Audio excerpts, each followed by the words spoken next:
एक ही घर में दो सहेलियां रिया और प्रिया ब्याह कर आईं। ऊपर के माले पर रिया अपने प्यार करण के साथ लव मैरिज करके रहती थी और नीचे वाले माले पर प्रिया, जिसकी शादी परिवार की मर्जी से करण के छोटे भाई रोहन से हुई थी। एक ही छत के नीचे दोनों की कहानियां ही बिल्कुल अलग थीं।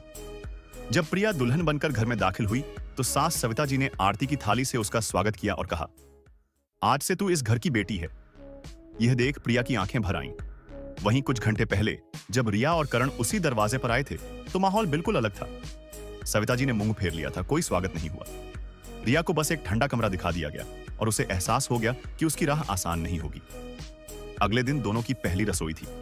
नीचे किचन में प्रिया को सास ने प्यार से सब कुछ समझाया और उसके बनाए हलवे की खूब तारीफ की।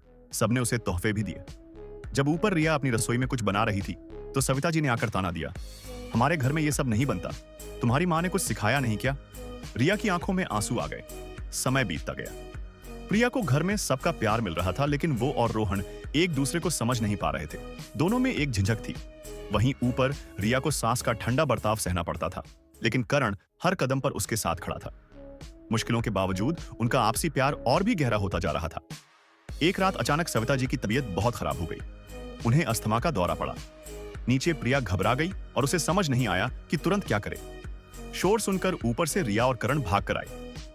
रिया ने बिना समय गवाए सविता जी को सही पोजीशन में लिटाया और इन्हेलर इस्तेमाल करने में मदद की। डॉक्टर के आने तक वह उनकी देखभाल करती रही, यह भूलकर कि यही वो सास हैं जो उसे पसंद नहीं करती। अगली सुबह जब सविता जी की आंख खुली तो उन्होंने रिया को अपने पास बैठे देखा।